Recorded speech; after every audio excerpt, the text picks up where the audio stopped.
H.G. Wells' The War of the Worlds. But who shall dwell in these worlds, if they be inhabited? Are we or they lords of the world? And how are all things made for man? Kepler, quoted in The Anatomy of Melancholy.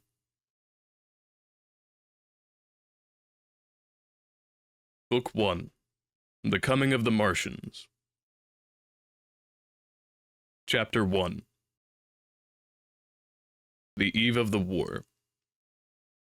No one would have believed in the last years of the 19th century that this world was being watched keenly and closely by intelligences greater than man's, and yet as mortal as his own, that as men busied themselves about their various concerns, they were scrutinized and studied, perhaps almost as narrowly as a man with a microscope might scrutinize the transient creatures that swarm and multiply in a drop of water. With infinite complacency, men went to and fro, over the globe, about their little affairs, serene in their assurance of their empire over matter. It is possible that the infusoria under the microscope do the same. No one gave a thought to the older worlds of space as sources of human danger, or thought of them only to dismiss the idea of life upon them as impossible or improbable. It is curious to recall some of the mental habits of those departed days. At most, terrestrial men fancied there might be other men upon Mars, perhaps inferior to themselves and ready to welcome a missionary enterprise. Yet across the gulf of space, minds that are to our minds as ours to those of the beasts that perish, intellects vast and cool and unsympathetic, regarded this earth with envious eyes, and slowly and surely drew their plans against us. And early in the 20th century came the Great Disillusionment. The planet Mars, I scarcely need remind the reader, revolves around the Sun at a mean distance of 140 million miles, and the light and heat it receives from the Sun is barely half of that received by this world. It must be, if the nebular hypothesis has any truth, older than our world, and long before this Earth ceased to be molten, life upon its surface must have begun its course. The fact that it is scarcely 1/7 of the volume of the Earth must have accelerated its cooling to the temperature at which life could begin. It has air and water and all that is necessary for the support of animated existence. Yet so vain is man, and so blinded by his vanity, that no writer, up to the very end of the 19th century, expressed any idea that intelligent life might have developed there far, or indeed at all, beyond its earthly level.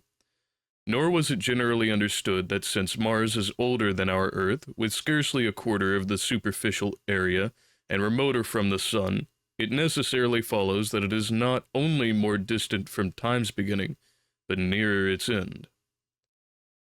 The secular cooling that must someday overtake our planet has already gone far indeed with our neighbor.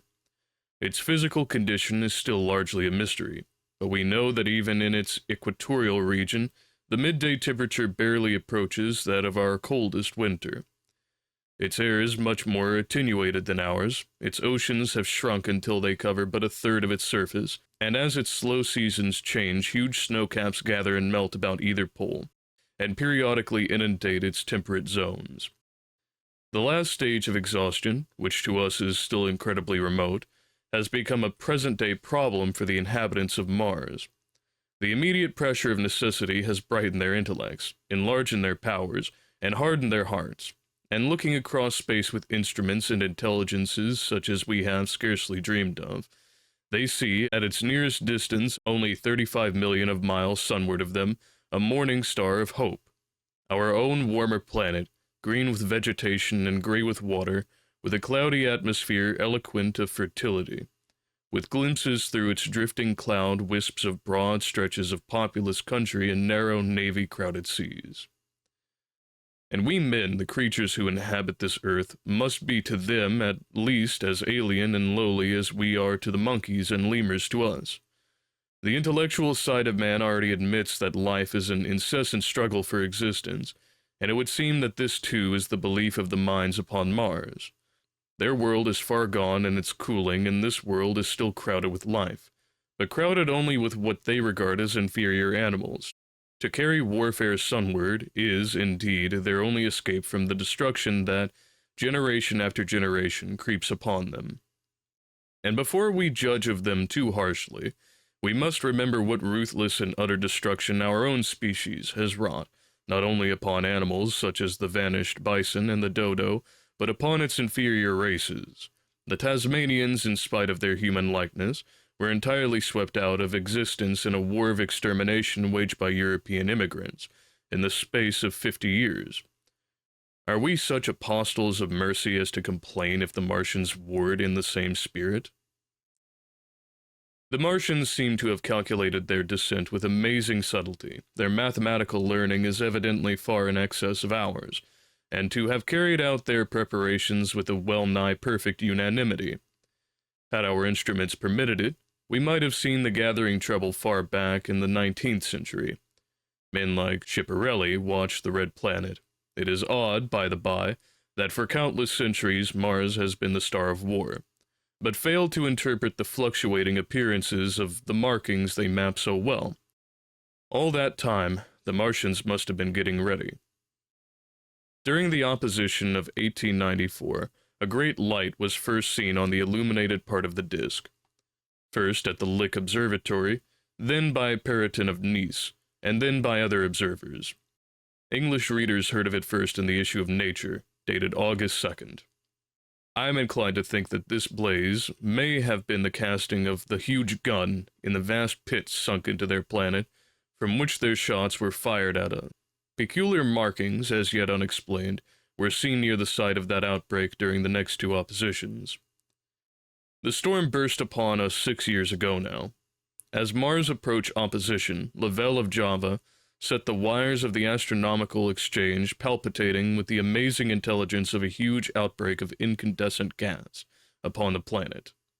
It had occurred towards midnight of the 12th, and the spectroscope to which he had at once resorted indicated a mass of flaming gas, chiefly hydrogen, moving with an enormous velocity towards this Earth. This jet of fire had become invisible about 12:15. He compared it to a colossal puff of flame suddenly and violently squirted out of the planet, as flaming gases rushed out of a gun. A singularly appropriate phrase it proved. Yet the next day there was nothing of this in the papers except a little note in the Daily Telegraph, and the world went in ignorance of one of the gravest dangers that ever threatened the human race. I might not have heard of the eruption at all, had I not met Ogilvy, the well-known astronomer, at Ottershaw. He was immensely excited at the news, and in the excess of his feelings invited me up to take a turn with him that night in a scrutiny of the red planet. In spite of all that has happened since, I still remember that vigil very distinctly. The black and silent observatory, the shadowed lantern throwing a feeble glow upon the floor in the corner, the steady ticking of the clockwork of the telescope, the little slit in the roof, an oblong profundity with the stardust streaked across it. Ogilvy moved about, invisible but audible. Looking through the telescope, one saw a circle of deep blue, and the little round planet swimming in the field. It seemed such a little thing, so bright and small and still, faintly marked with the transverse stripes and slightly flattened from the perfect round. But so little it was, so silvery warm, a pin's head of light. It was as if it quivered, but really this was the telescope vibrating with the activity of the clockwork that kept the planet in view. As I watched, the planet seemed to grow larger and smaller and to advance and recede, but that was simply that my eye was tired. 40 millions of miles it was from us, more than 40 millions of miles of void. Few people realize the immensity of vacancy in which the dust of the material universe swims. Near it in the field, I remember there were 3 faint points of light, 3 telescopic stars infinitely remote, and all around it was the unfathomable darkness of empty space. You know how that blackness looks on a frosty starlight night? In a telescope it seems far profounder, and invisible to me because it was so remote and small, flying swiftly and steadily towards me, across the incredible distance, drawing nearer every minute by so many thousands of miles, came the thing they were sending us. The thing that was to bring so much struggle and calamity and death to the earth. I never dreamed of it then as I watched. No one on Earth dreamed of that unerring missile. That night, too, there was another jetting out of gas from the distant planet. I saw it. A reddish flash at the edge, the slightest projection of the outline just as the chronometer struck midnight, and at that I told Ogilvy and he took my place. The night was warm, and I was thirsty, and I went stretching my legs clumsily and feeling my way in the darkness to the little table where the siphon stood, while Ogilvy exclaimed at the streamer of gas that came out towards us. That night another invisible missile started on its way to the Earth from Mars, just a second or so under 24 hours after the first one.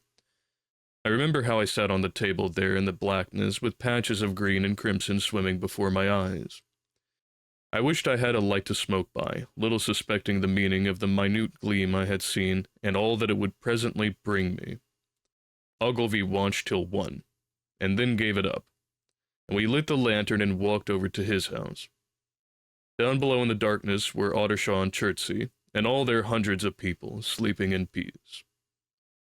He was full of speculation that night about the condition of Mars, and scoffed at the vulgar idea of its having inhabitants who were signaling us. His idea was that meteorites might be falling in a heavy shower upon the planet, or that a huge volcanic explosion was in progress. He pointed out to me how unlikely it was that organic evolution had taken the same direction in the two adjacent planets.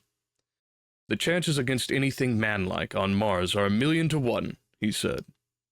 Hundreds of observers saw the flame that night, and the night after about midnight, and again the night after, and so for 10 nights, a flame each night.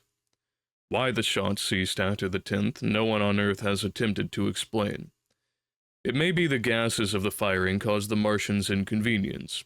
Dense clouds of smoke or dust, visible through a powerful telescope on Earth as little gray fluctuating patches, spread through the clearness of the planet's atmosphere and obscured its more familiar features. Even the daily papers woke up to the disturbances at last, and popular notes appeared here, there, and everywhere concerning the volcanoes upon Mars. The seriocomic periodical Punch, I remember, made a happy use of it in the political cartoon. And, all unsuspected, those missiles the Martians had fired at us drew earthward, rushing now at a pace of many miles a second, through the empty gulf of space, hour by hour, and day by day, nearer and nearer. It seems to me now almost incredibly wonderful that, with that swift fate hanging over us, men could go about their petty concerns as they did. I remember how jubilant Marham was at securing a new photograph of the planet for the illustrated paper he edited in those days. People in these latter times scarcely realize the abundance and enterprise of our 19th century papers. For my own part, I was much occupied in learning to ride the bicycle, and busy upon a series of papers discussing the probable developments of moral ideas as civilization progressed. One night, the first missile then could scarcely have been 10 million miles away, I went for a walk with my wife. It was starlight, and I explained the signs of the zodiac to her, and pointed out Mars, a bright dot of light creeping zenithward towards which so many telescopes were pointed. It was a warm night. Coming home, a party of excursionists from Chertsey or Isleworth passed us singing and playing music. There were lights in the upper windows of the houses as the people went to bed. From the railway station in the distance came the sound of shunting trains, ringing and rumbling, softened almost into melody by the distance. My wife pointed out to me the brightness of the red, green, and yellow signal lights hanging in a framework against the sky. It seemed so safe and tranquil.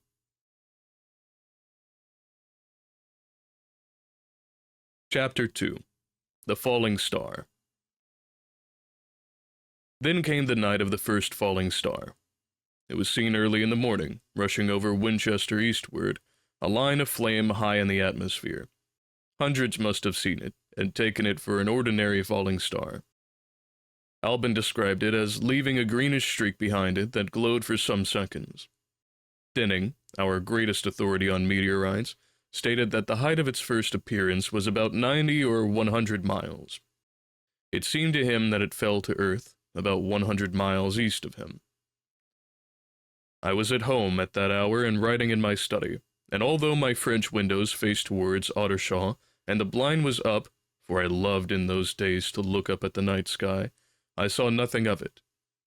Yet this strangest of all things that ever came to Earth from outer space must have fallen while I was sitting there, visible to me had I only looked up as it passed. Some of those who saw its flight say it traveled with a hissing sound. I myself heard nothing of that. Many people in Berkshire, Surrey, and Middlesex must have seen the fall of it, and at most have thought that another meteorite had descended. No one seems to have troubled to look for the fallen mass that night. But very early in the morning, poor Ogilvy, who had seen the shooting star and who was persuaded that a meteorite lay somewhere on the common between Horsell, Ottershaw, and Woking, rose early with the idea of finding it. Find it he did, soon after dawn, and not far from the sand pits. An enormous hole had been made by the impact of the projectile, and the sand and gravel had been flung violently in every direction over the heath, forming heaps visible a mile and a half away. The heather was on fire eastward, and a thin blue smoke rose against the dawn. The thing itself lay almost entirely buried in sand, amidst the scattered splinters of a fir tree it had shivered to fragments in its descent. The uncovered part had the appearance of a huge cylinder, caked over and its outline softened by a thick scaly dun-colored incrustation. It had a diameter of about 30 yards.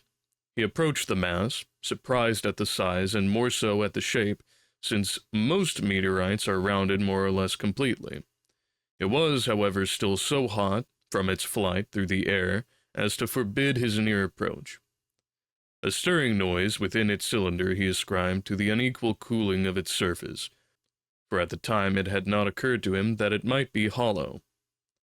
He remained standing at the edge of the pit that the thing had made for itself, staring at its strange appearance, astonished chiefly at its unusual shape and color, and dimly perceiving even then some evidence of design in its arrival. The early morning was wonderfully still, and the sun, just clearing the pine trees towards Weybridge, was already warm. He did not remember hearing any birds that morning. There was certainly no breeze stirring, and the only sounds were the faint movements from within the cindery cylinder. He was all alone on the common. Then suddenly he noticed with a start that some of the gray clinker, the ashy incrustation that covered the meteorite, was falling off the circular edge of the end. It was dropping off in flakes and raining down upon the sand. A large piece suddenly came off and fell with a sharp noise that brought his heart into his mouth. For a minute he scarcely realized what this meant, and although the heat was excessive, he clambered down into the pit closely to the bulk, to see the thing more clearly. He fancied even then that the cooling of the body might account for this, but what disturbed that idea was the fact that the ash was falling only from the end of the cylinder. And then he perceived that, very slowly, the circular top of the cylinder was rotating on its body. It was such a gradual movement that he discovered it only through noticing that a black mark that had been near him 5 minutes ago was now at the other side of the circumference. Even then he scarcely understood what this indicated, until he heard a muffled grating sound and saw the black mark jerk forward an inch or so. Then the thing came upon him in a flash. The cylinder was artificial, hollow, with an end that screwed out. Something within the cylinder was unscrewing the top. "Good heavens!" said Ogilvy. "There's a man in it! Men in it! Half roasted to death, trying to escape!" At once, with a quick mental leap, he linked the thing with the flash upon Mars. The thought of the confined creature was so dreadful to him that he forgot the heat and went forward to the cylinder to help turn. But luckily the dull radiation arrested him before he could burn his hands on the still glowing metal. At that he stood irresolute for a moment, then turned, scrambled out of the pit, and set off running wildly into Woking. The time then must have been somewhere about 6 o'clock. He met a wagoner, and tried to make him understand, but the tale he told and his appearance were so wild, his hat had fallen off in the pit, that the man simply drove on. He was equally unsuccessful with the podman, who was just unlocking the doors of the public house, by Horsell Bridge. The fellow thought he was a lunatic at large and made an unsuccessful attempt to shut him into the tap room. That sobered him a little, and when he saw Henderson, the London journalist, in his garden, he called over the palings and made himself understood. "Henderson," he called, "you saw that shooting star last night?" "Well," said Henderson, "it's out on Horsell Common now." "Good Lord," said Henderson. "Fallen meteorite. That's good." "But it's something more than a meteorite. It's a cylinder, an artificial cylinder, man, and there's something inside." Henderson stood up with his spade in his hand. "What's that?"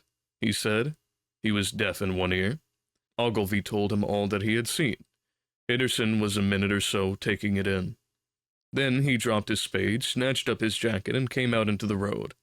The two men hurried back at once to the common, and found the cylinder still lying in the same position. But now the sounds inside had ceased, and a thin circle of bright metal showed between the top and the body of the cylinder. Air was either entering or escaping at the rim with a thin, sizzling sound. They listened, rapped on the scaly burnt metal with the stick, and meeting with no response, they both concluded the man or men inside must be insensible or dead. Of course the two were quite unable to do anything. They shouted consolations and promises, and went off back to the town again to get help. One can imagine them, covered with sand, excited and disordered, running up the little street in the bright sunlight just as the shop folks were taking down their shutters and people were opening their bedroom windows. Henderson went into the railway station at once, in order to telegraph the news to London. The newspaper articles had prepared men's minds for the reception of the idea. By 8 o'clock, a number of boys and unemployed men had already started for the common to see the dead men from Mars. That was the form the story took. I heard of it first from my newspaper boy about 9:15, when I went out to get my daily chronicle. I was naturally startled, and lost no time in going out and across the Ottershaw Bridge to the sand pits. Chapter 3. On Horsell Common. I found a little crowd of perhaps 20 people surrounding the huge hole in which the cylinder lay. I have already described the appearance of that colossal bulk, embedded in the ground. The turf and gravel about it seemed charred as if by a sudden explosion. No doubt its impact had caused a flash of fire. Henderson and Ogilvy were not there. I think they perceived that nothing was to be done for the present, and had gone away to breakfast at Henderson's house. There were 4 or 5 boys sitting on the edge of the pit, with their feet dangling, and amusing themselves, until I stopped them, by throwing stones at the giant mass. After I had spoken to them about it, they began playing at touch, in and out of the group of bystanders. Among these were a couple of cyclists, a jobbing gardener I employed sometimes, a girl carrying a baby, Greg the butcher and his little boy, and 2 or 3 loafers and golf caddies who were accustomed to hang about the railway station. There was very little talking. Few of the common people in England had anything but the vaguest astronomical ideas in those days. Most of them were staring quietly at the big table-like end of the cylinder, which was still as Ogilvy and Henderson had left it. I fancy the popular expectation of a heap of charred corpses was disappointed at this inanimate bulk. Some went away while I was there, and other people came. I clambered into the pit and fancied I heard a faint movement under my feet. The top had certainly ceased to rotate. It was only when I got thus close to it that the strangeness of this object was at all evident to me. At the first glance, it was really no more exciting than an overturned carriage or a tree blown across the road. Not so much so, indeed. It looked like a rusty gas float.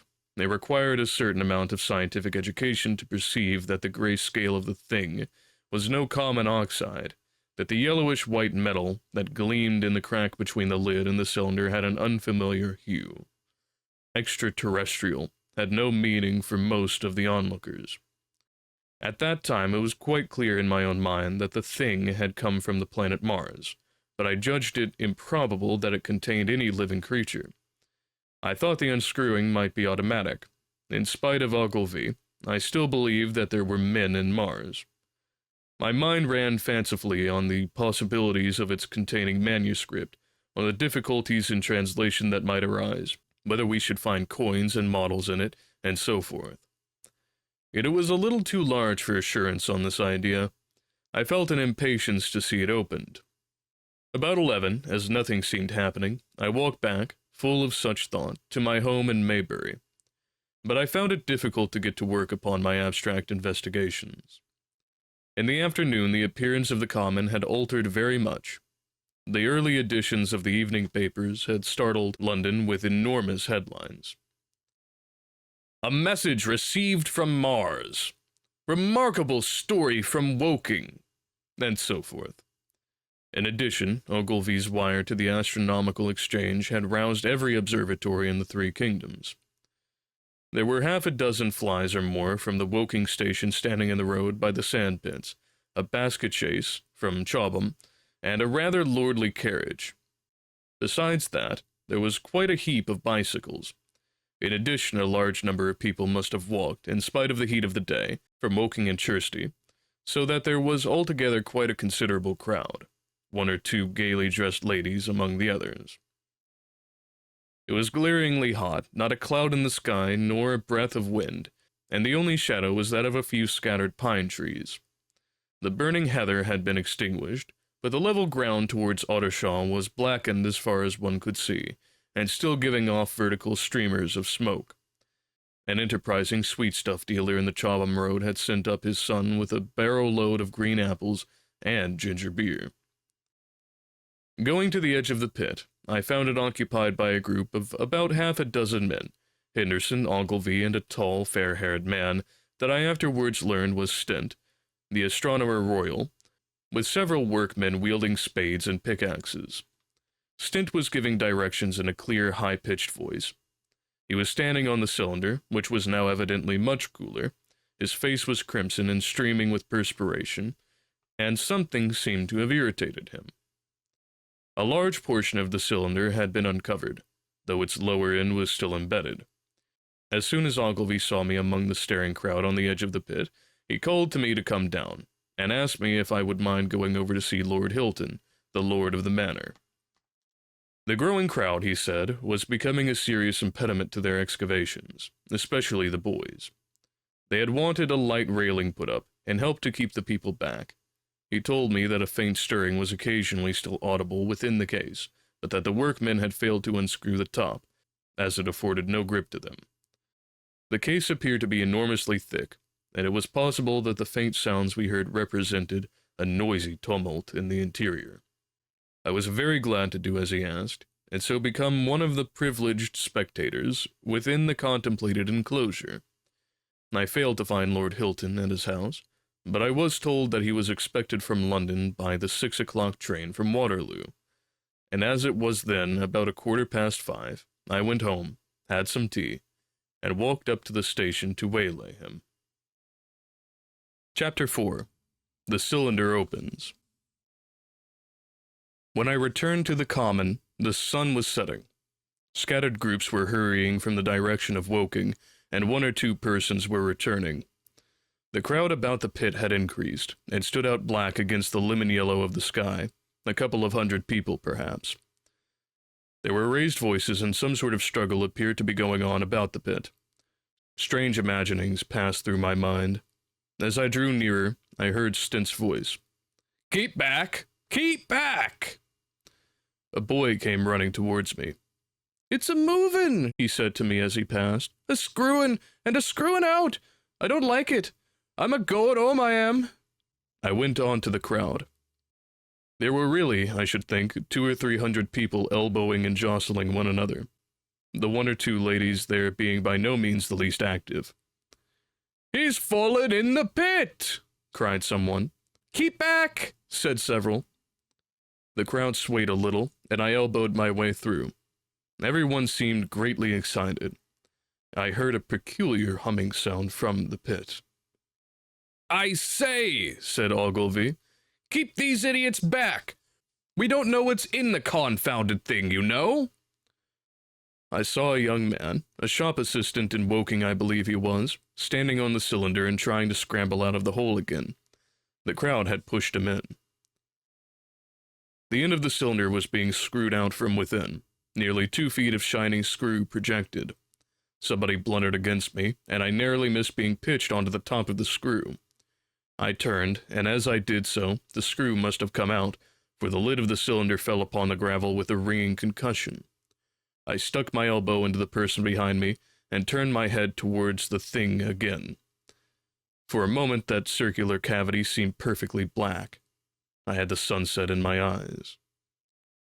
I think everyone expected to see a man emerge, possibly something a little unlike us terrestrial men, but in all essentials a man. I know I did. But looking, I presently saw something stirring within the shadow. Grayish, billowy movements, one above another, and then 2 luminous discs, like eyes. Then something resembling a little gray snake, about the thickness of a walking stick, coiled up out of the writhing middle and wriggled in the air towards me. And then another. A sudden chill came over me. There was a loud shriek from a woman behind. I half turned, keeping my eyes fixed upon the cylinder still, from which other tentacles were now projecting, and began pushing my way back from the edge of the pit. I saw astonishment giving place to horror on the faces of the people about me. I heard inarticulate exclamations on all sides. There was a general movement backwards. I saw the shopman struggling still on the edge of the pit. I found myself alone, and saw the people on the other side of the pit running off, Stint among them. I looked again at the cylinder, and ungovernable terror gripped me. I stood petrified and staring. A big grayish rounded bulk, the size perhaps of a bear, was rising slowly and painfully out of the chamber. As it bulged up and caught the light, it glistened like wet leather. 2 large, discolored eyes were regarding me steadfastly. The mask that framed them, the head of the thing, was rounded and had, one might say, a face. There was a mouth under the eyes, the lipless brim of which quivered and panted and dropped saliva. The whole creature heaved and pulsated convulsively. A lank tentacular appendage gripped the edge of the cylinder, another swayed in the air. Those who have never seen a living Martian can scarcely imagine the strange horror of its appearance. The particular V-shaped mouth with its pointed upper lip, the absence of brow ridges, the absence of a chin beneath the wedge-like lower lip, the incessant quivering of this mouth, the gorgon groups of tentacles, the tumultuous breathing of the lungs in a strange atmosphere, the evident heaviness and painfulness of movement due to the greater gravitational energy of the earth, above all, the extraordinary intensity of the immense eyes, were at once vital, intense, inhuman, crippled, and monstrous. Something in the clumsy deliberation of the tedious movements, unspeakably nasty. Even at this first encounter, the first glimpse, I was overcome with disgust and dread. Suddenly the monster vanished. It had toppled over the brim of the cylinder and fallen into the pit with a thud like the fall of a great mass of leather. I heard it give a peculiar thick cry, and forthwith another of these creatures appeared darkly in the deep shadow of the aperture. I turned and, running madly, made for the first group of trees, perhaps 100 yards away, but I ran slantingly and stumbling, for I could not avert my face from these things. There among some young pine trees and furze bushes, I stopped, panting, and waited further developments. The common round the sand pits was dotted with people, standing like myself in a half-fascinated terror, staring at these creatures, or rather at the heaped gravel at the edge of the pit in which they lay. And then, with a renewed horror, I saw a round black object bobbing up and down on the edge of the pit. It was the head of a shopman who had fallen in, but showing as a little black object against the hot western sun. Now he got his shoulder and knee up, and again he seemed to slip back until only his head was visible. Suddenly he vanished, and I could have fancied a faint shriek had reached me. I had a momentary impulse to go back and help him, that my fears overruled. Everything was then quite invisible, hidden by the deep pit and the heap of sand that the fall of the cylinder had made.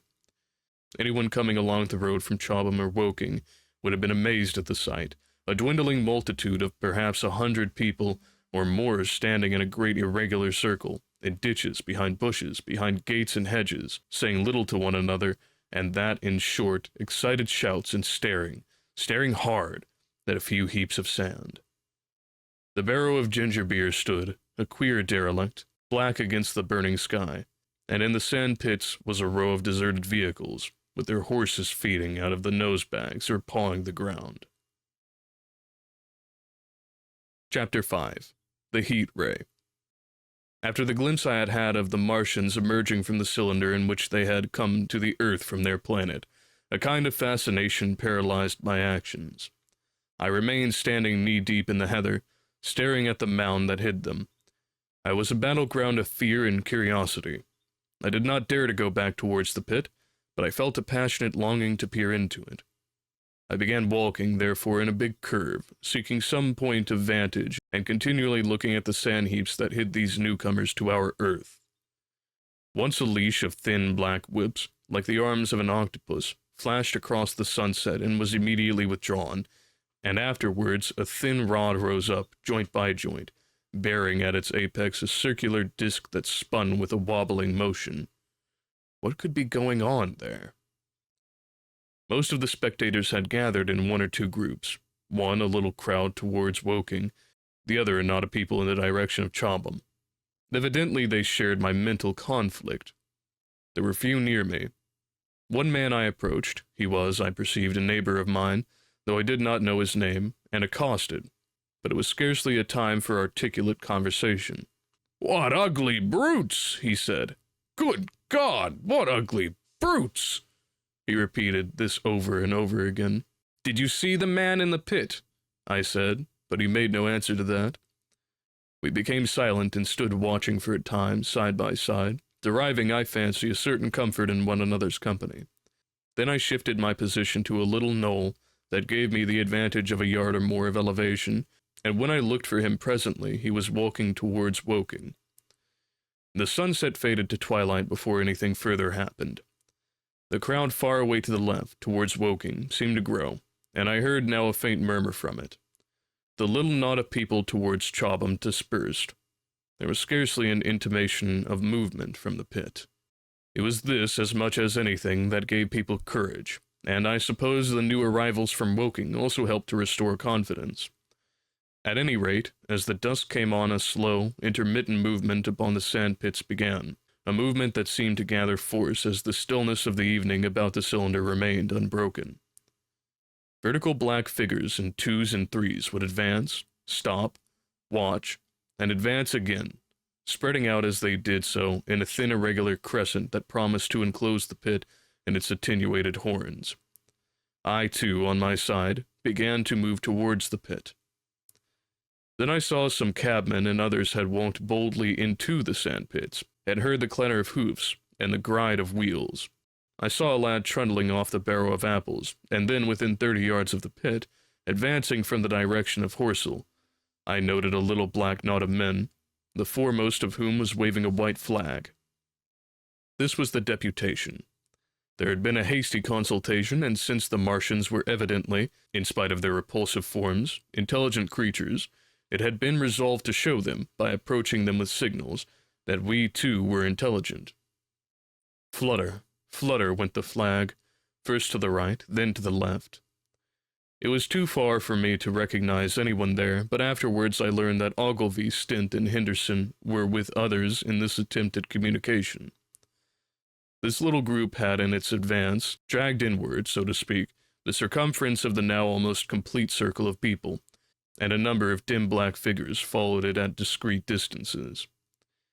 Suddenly there was a flash of light, and a quantity of luminous green smoke came out of the pit in 3 distinct puffs, which drove up, one after the other, straight into the still air.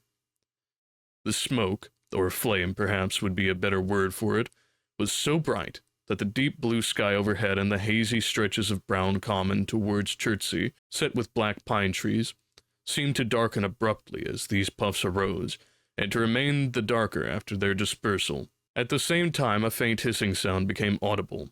Beyond the pit stood the little wedge of people, with the white flag at its apex, arrested by these phenomena, a little knot of small vertical black shapes upon the black ground. As the green smoke arose, their faces flashed out pallid green, and faded again as it vanished. Then slowly the hissing passed into a humming, into a long, loud, droning noise. Slowly a humped shape rose out of the pit, and the ghost of a beam of light seemed to flicker out from it. Forthwith, flashes of actual flame, a bright glare leaping from one to another, sprang from the scattered group of men. It was as if each man were suddenly and momentarily turned to fire. Then, by the light of their own destruction, I saw them staggering and falling and their supporters turning to run. I stood staring, not as yet realizing that this was death leaping from man to man in that little distant crowd.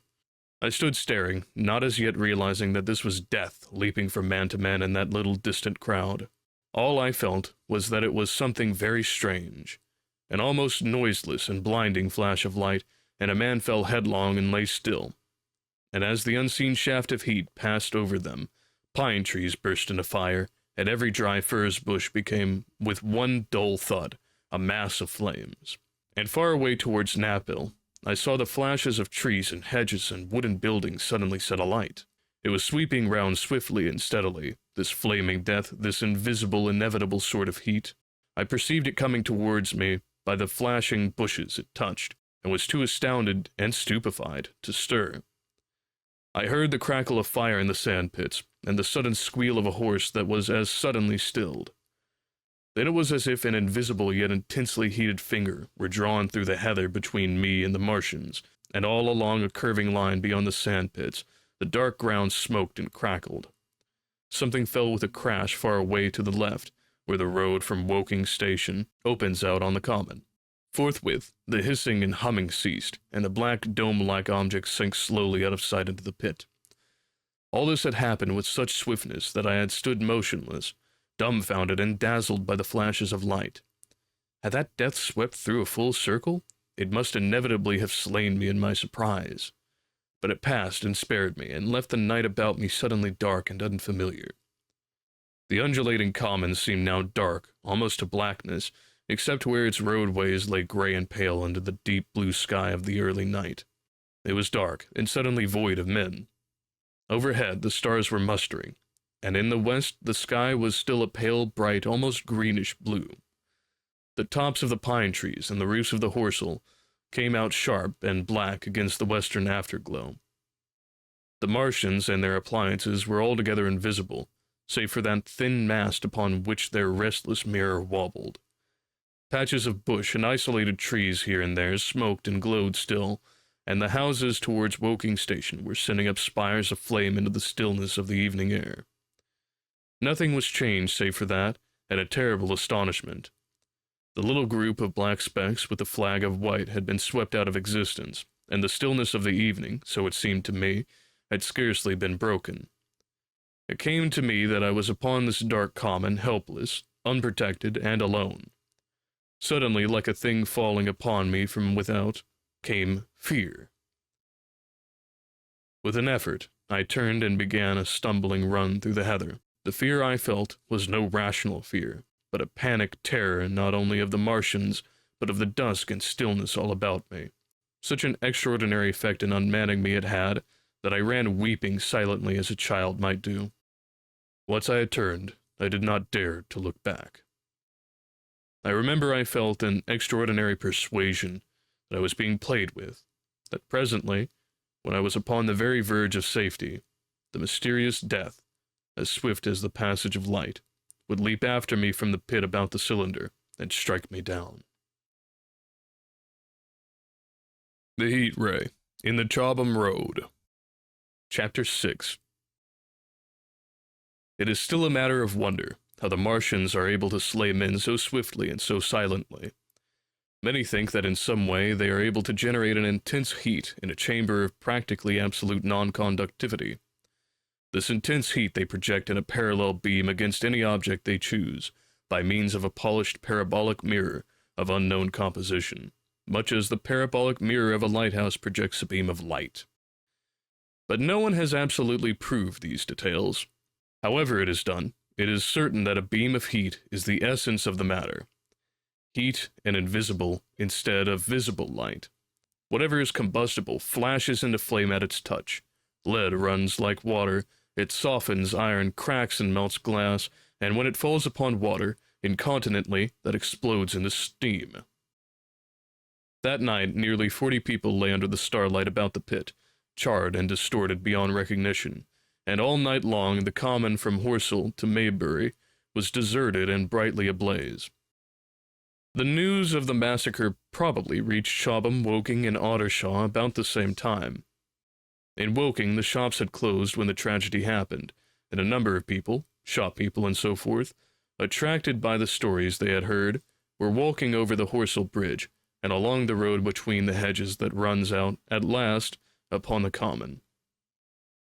You may imagine the young people brushed up after their labors of the day, and making this novelty, as they would make any novelty, the excuse for walking together and enjoying a trivial flirtation.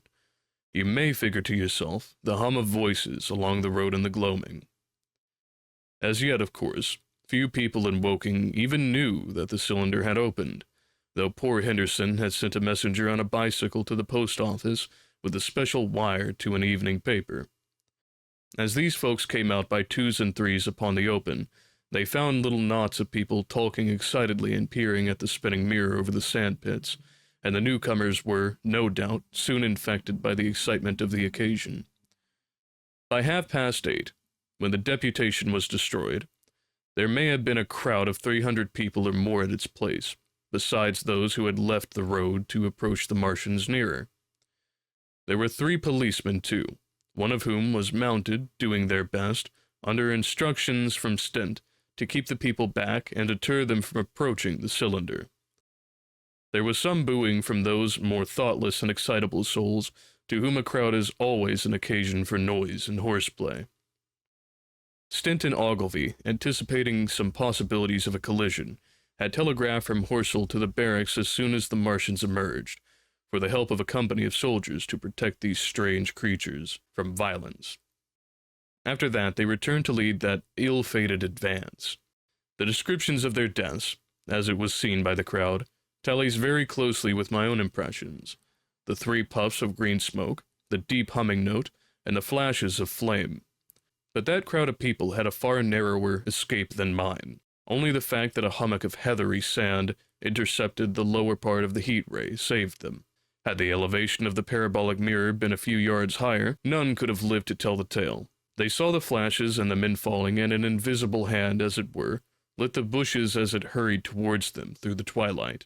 Then, with a whistling note that rose above the droning of the pit, the beam swung close over their heads, lighting the tops of the beech trees that line the road, and splitting the bricks, smashing the windows, firing the window frames, and bringing down in crumbling ruin a portion of the gable of the house nearest the corner. In the sudden thud, hiss, and glare of the igniting trees, the panic-stricken crowd seems to have swayed hesitatingly for some moments. Sparks and burning twigs began to fall into the road, and single leaves like puffs of flame. Hats and dresses caught fire. Then came a crying from the common. There were shrieks and shouts, and suddenly a mounted policeman came galloping through the confusion, with his hands clasped over his head, screaming, "They're coming!" A woman shrieked, and incontinently everyone was turning and pushing at those behind in order to clear their way to Woking again. They must have bolted as blindly as a flock of sheep. Where the road grows narrow and black between the high banks, the crowd jammed, and a desperate struggle occurred. All that crowd did not escape. 3 persons at least, 2 women and a little boy, were crushed and trampled there, and left to die amid the terror and the darkness. Chapter 7. How I Reached Home. For my own part, I remember nothing of my flight, except the stress of blundering against trees and stumbling through the heather. All about me gathered the invisible terrors of the Martians.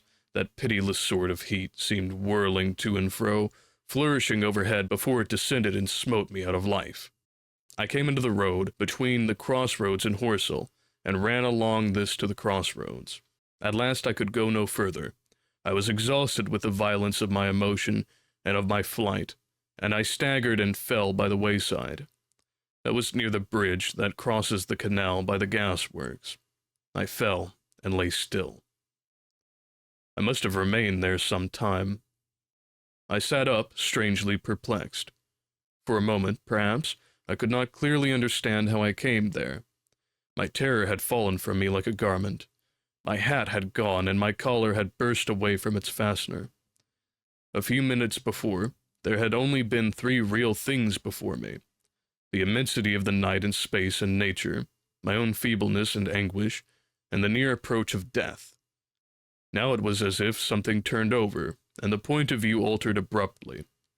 There was no sensible translation from one state of mind to the other. I was immediately the self of every day again, a decent, ordinary citizen.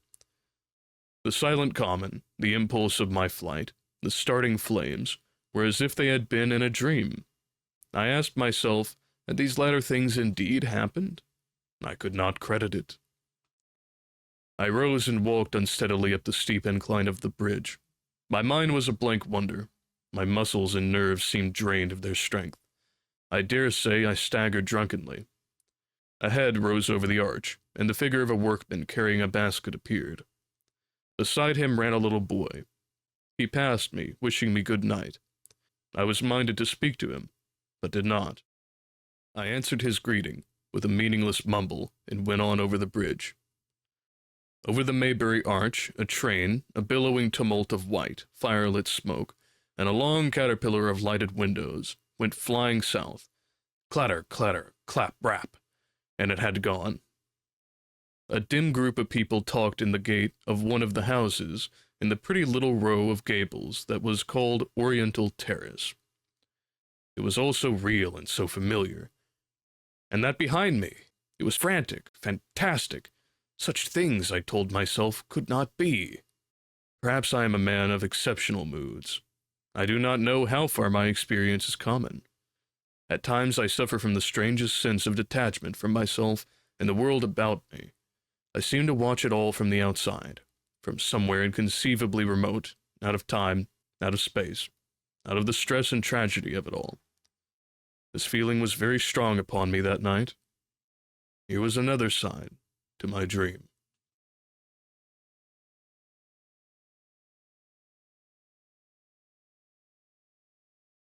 But the trouble was the blank incongruity of this serenity, and the swift death flying yonder, not 2 miles away. There was a noise of business from the gasworks, and the electric lamps were all alight. I stopped at the group of people. "What news from the common?" said I. There were 2 men and a woman at the gate. "Eh?" said one of the men, turning. "What news from the common?" I said. "Ain't you just been there?" asked the men. "People seem fairly silly about the common," said the woman over the gate. "What's it all about?" "Haven't you heard of the men from Mars?" said I. "The creatures from Mars?" "Quite enough," said the woman over the gate. "Thanks." And all 3 of them laughed. I felt foolish and angry. I tried and found I could not tell them what I had seen. They laughed again at my broken sentences. "You'll hear more yet," I said, and went on to my home. I startled my wife at the doorway, so haggard was I. I went into the dining room, sat down, drank some wine, and so soon as I could collect myself sufficiently, I told her the things I had seen. The dinner, which was a cold one, had already been served, and remained neglected on the table while I told my story. "There is one thing," I said, to allay the fears I had aroused. "They are the most sluggish things I ever saw crawl. They may keep the pit and kill people who come near them, but they cannot get out of it. But the horror of them!" "Don't, dear," said my wife, knitting her brows and putting her hand on mine. "Poor Ogilvy," I said. "To think he may be lying dead there." My wife, at least, did not find my experience incredible. When I saw how deadly white her face was, I ceased abruptly. "They may come here," she said again and again. I pressed her to take wine, and tried to reassure her. "They can scarcely move," I said. I began to comfort her and myself by repeating all that Ogilvy had told me of the impossibility of the Martians establishing themselves on the Earth. In particular, I laid stress on the gravitational difficulty. On the surface of the Earth, the force of gravity is 3 times what it is on the surface of Mars. A Martian, therefore, would weigh 3 times more than on Mars, albeit his muscular strength would be the same. His own body would be a cope of lead to him, therefore. That, indeed, was the general opinion. Both the Times and the Daily Telegraph, for instance, insisted on it the next morning, and both overlooked, just as I did, 2 obvious modifying influences. The atmosphere of the Earth, we now know, contains far more oxygen or far less argon, whichever way one likes to put it, than does Mars. The invigorating influences of this excess of oxygen upon the Martians indisputably did much to counterbalance the increased weight of their bodies.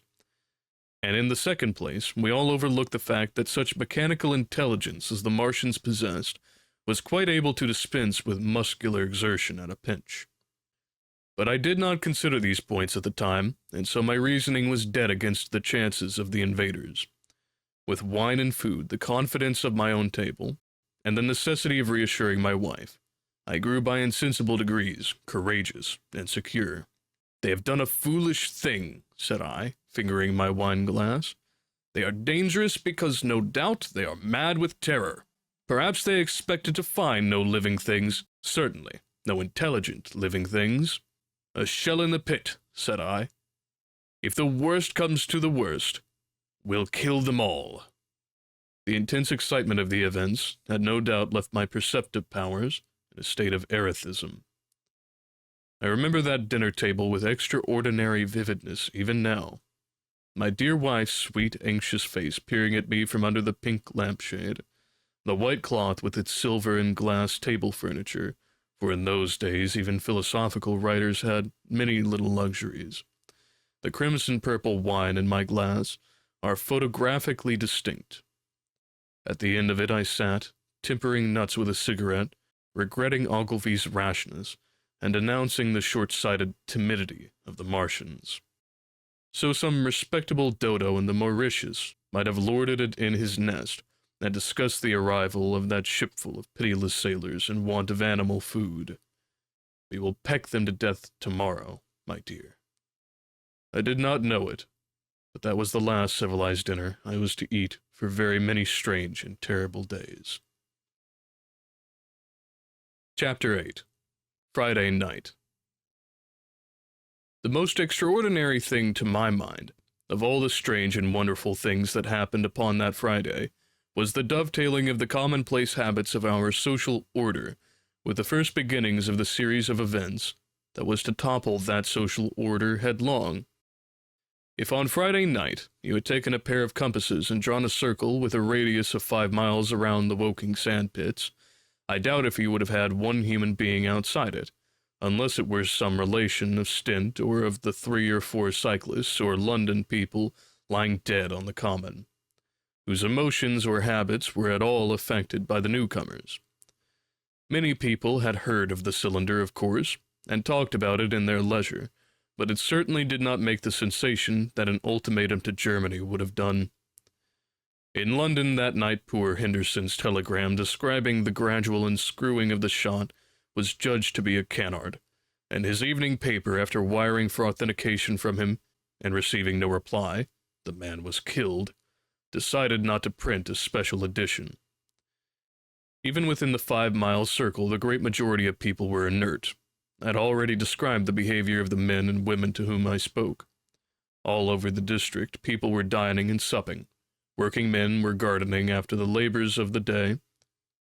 Children were being put to bed. Young people were wandering through the lanes love-making. Students sat over their books. Maybe there was a murmur in the village streets, a novel and dominant topic in the public houses, and here and there a messenger or even an eyewitness of the later occurrences caused a whirl of excitement, a shouting and a running to and fro, but for the most part the daily routine of working, eating, drinking, sleeping went on as it had done for countless years, as though no planet Mars existed in the sky. Even at Woking Station, and Horsell and Chobham, that was the case. In Woking Junction, until a late hour, trains were stopping and going on. Others were shunting on the sidings, passengers were alighting and waiting, and everything was proceeding in the most ordinary way. A boy from the town, trenching on Smith's Monopoly, was selling papers with the afternoon's news. The ringing impact of trucks, the sharp whistle of the engines from the junction, mingled with their shouts of "Men from Mars!" Excited men came to the station about 9 o'clock with incredible tidings, and caused no more disturbance than drunkards might have done.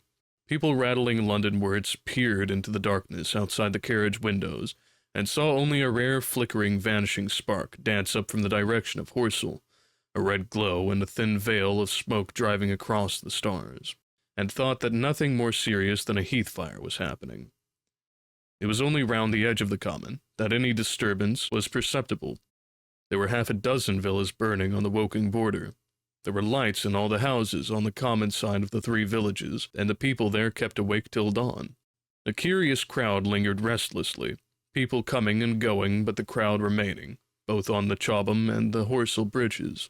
One or two adventurous souls, it was afterwards found, went into the darkness and crawled quite near the Martians, but they never returned, for now and again a light ray like the beam of a warship's searchlight swept the common, and the heat ray was ready to follow. Save for such, that big area of common was silent and desolate, and the charred bodies lay about it all night under the stars, and all the next day. A noise of hammering from the pit was heard by many people. So you have the state of things on Friday night. In the center, sticking into the skin of our old planet Earth like a poison dart, was this cylinder. But the poison was scarcely working yet. Around it was a patch of silent common, smoldering in places, and with a few dark, dimly seen objects lying in contorted attitudes here and there. Here and there was a burning bush or tree. Beyond that, a fringe of excitement, and farther than that fringe, the inflammation had not crept as yet. In the rest of the world, the stream of life still flowed as it had flowed for immemorial years. The fever of war that would persistently clog vein and artery, deaden nerve and destroy brain, had still to develop. All night long, the Martians were hammering and stirring, sleepless, indefatigable, at work upon the machines they were making ready, and ever and again a puff of greenish-white smoke whirled up to the starlit sky. About 11, a company of soldiers came through Horsell, and deployed along the edge of the common to form a cordon. Later, a second company marched through Chobham to deploy on the north side of the common.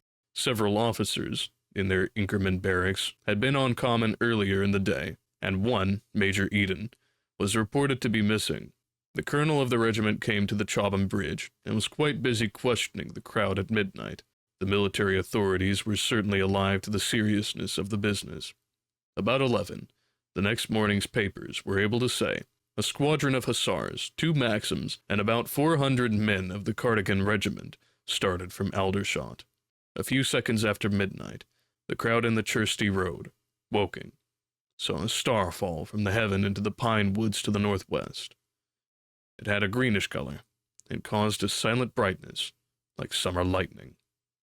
This was the second cylinder. Chapter 9. The Fighting Begins. Saturday lives in my memory as a day of suspense.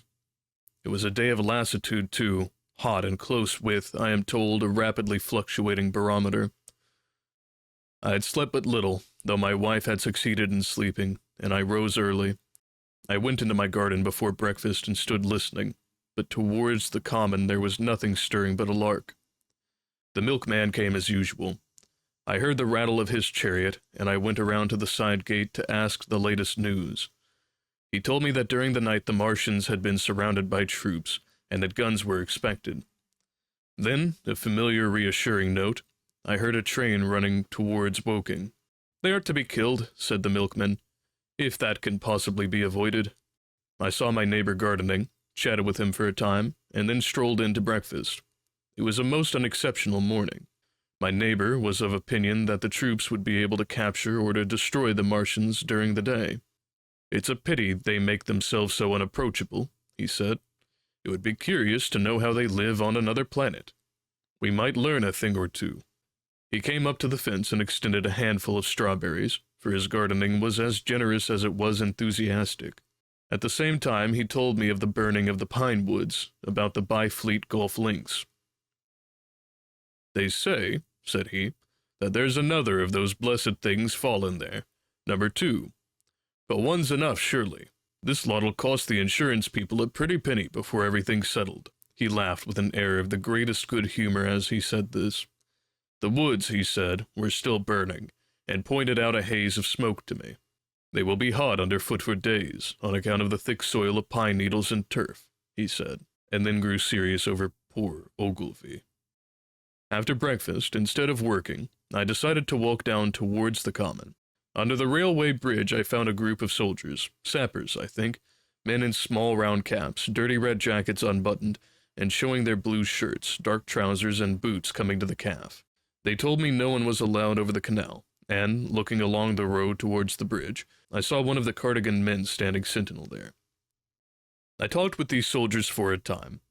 I told them of my sight of the Martians on the previous evening. None of them had seen the Martians, and they had but the vaguest ideas of them, so that they plied me with questions. They said that they did not know who had authorized the movements of the troops. Their idea was that a dispute had arisen at the horse guards. The ordinary sapper is a great deal better educated than the common soldier, and they discussed the peculiar conditions of the possible fight with some acuteness. I described the heat ray to them, and they began to argue among themselves. "Crawl up under cover and rush 'em, say I," said one. "Get at," said another. "What cover against this here rate? Sticks to cook here. What we got to do is to go as near as the ground'll let us, and then drive a trench." "Blow your trenches. You always want trenches. You ought to have been born a rabbit, Snippy."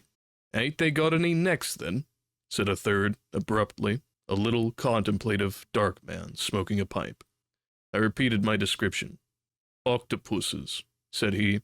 "That's what I calls 'em. Talk about fishers of men fighters, fighters of fish it is this time." "It ain't no murder, killing beasts like that," said the first speaker. "Why not shell the damn things straight off and finish 'em?" said the little dark man. "You can't tell what they might do." "Where's your shells?" said the first speaker. "There ain't no time. Do it in a rush, that's my tip, and do it at once." So they discussed it. After a while I left them, and went on to the railway station to get as many morning papers as I could.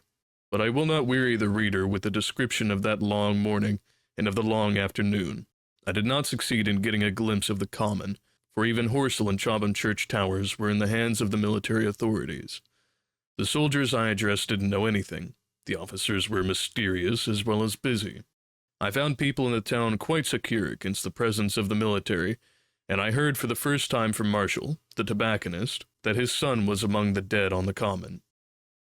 The soldiers had made the people on the outskirts of Horsell lock up and leave their houses.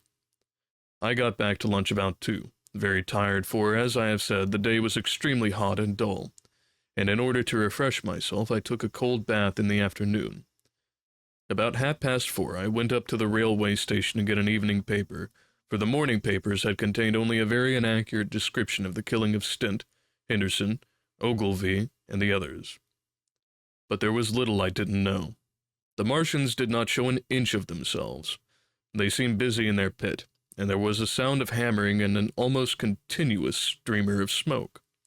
Apparently they were busy getting ready for a struggle. Fresh attempts had been made to signal, but without success, was the stereotyped formula of the papers. A sapper told me it was done by a man in a ditch with a flag on a long pole. The Martians took as much note of such advances as we should of the lowing of a cow. I must confess the sight of all this armament, all this preparation, greatly excited me. My imagination became belligerent, and defeated the invaders in a dozen striking ways. Something of my schoolboy dreams of battle and heroism came back. It hardly seemed a fair fight to me at that time. They seemed very helpless in that pit of theirs. About 3 o'clock, there began the thud of a gun at measured intervals from Chertsey or Addleston. I learned that the smoldering pine wood into which the second cylinder had fallen was being shelled, in hope of destroying the object before it opened. It was only about 5, however, that a field gun reached Chobham for use against the first body of Martians. About 6 in the evening, as I sat at tea with my wife in the summer house talking vigorously about the battle that was lowering upon us, I heard a muffled detonation from the common, and immediately after a gust of firing. Close on the heels of that came a violent rattling crash, quite close to us, that shook the ground, and starting out upon the lawn, I saw the tops of the trees about the Oriental College burst into smoky red flame, and the tower of the little church beside it slide down into ruin. The pinnacle of the mosque had vanished, and the roof line of the college itself looked as if a 100-ton gun had been at work upon it. One of our chimneys cracked as if a shot had hit it, flew, and a piece of it came clattering down the tiles and made a heap of broken red fragments upon the flower bed by my study window. I and my wife stood amazed. Then I realized that the crest of Maybury Hill must be within range of the Martians' heat ray, now that the college was cleared out of the way. At that I gripped my wife's arm, and without ceremony, ran her out into the road. Then I fetched out the servant, telling her I would go upstairs myself for the box she was clamoring for. "We can't possibly stay here," I said, and as I spoke the firing reopened for a moment upon the common. "But where are we to go?" said my wife in terror. "We can't possibly stay here," I said, and as I spoke the firing reopened for a moment upon the common. "But where are we to go?" said my wife in terror, I thought perplexed. Then I remembered her cousins at Leatherhead. "Leatherhead!" I shouted above the sudden noise. She looked away from me downhill. The people were coming out of their houses, astonished. "How are we to get to Leatherhead?" she said. Down the hill I saw a bevy of hussars ride under the railway bridge. 3 galloped through the open gates of the Oriental College. 2 others dismounted and began running from house to house. The sun shining through the smoke that drove up from the tops of the trees seemed blood red, and threw an unfamiliar lurid light upon everything. "Stop here," said I. "You're safe here." And I started off at once for the Spotted Dog, for I knew the landlord had a horse and dog cart. I ran, for I perceived that in a moment everyone upon this side of the hill would be moving. I found him in his bar, quite unaware of what was going on behind his house. A man stood with his back to me, talking to him. "I must have a pound," said the landlord, "and I have no one to drive it." "I'll give you 2, said I, over the stranger's shoulder. "What for?" "And I'll bring it back by midnight," I said. "Lord," said the landlord, "what's the hurry? I'm selling my bit of pig. 2 pounds and you bring it back. What's going on now?" I explained hastily that I had to leave my home and so secured the dog cart. At the time it did not seem to me so urgent that the landlord should leave his.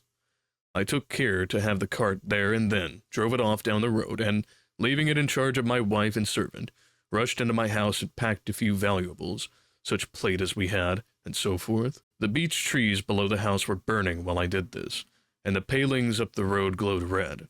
While I was occupied in this way, one of the dismounted hussars came running up. He was going from house to house, warning people to leave. He was going on as I came out my front door, lugging my treasures, done up in a tablecloth. I shouted after him, "What news?" He turned, stared, bawled something about crawling out in a thing like a dish cover, and ran on to the gate of the house at the crest. A sudden whirl of black smoke driving across the road hid him for a moment.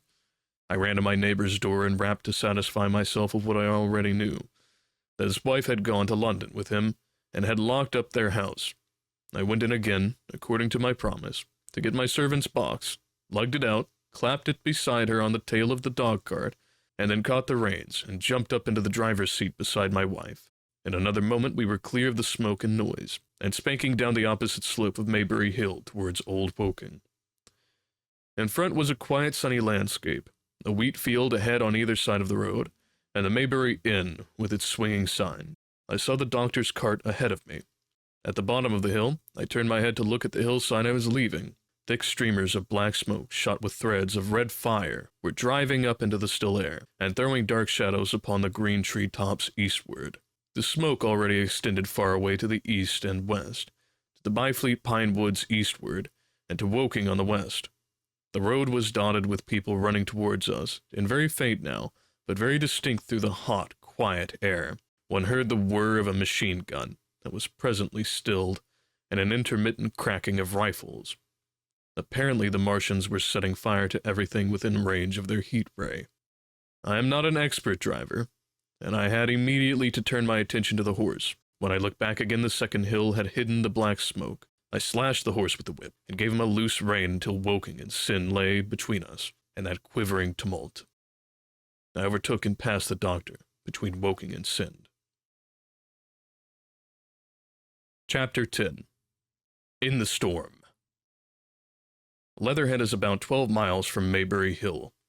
The scent of hay was in the air through the lush meadows beyond Pierford, and the hedges on either side were sweet and gay with multitudes of dog roses. The heavy firing that had broken out while we were driving down Maybury Hill ceased as abruptly as it began, leaving the evening very peaceful and still. We got to Leatherhead without misadventure about 9 o'clock, and the horse had an hour's rest, while I took supper with my cousins and commended my wife to their care. My wife was curiously silent throughout the drive, and seemed oppressed with forebodings of evil.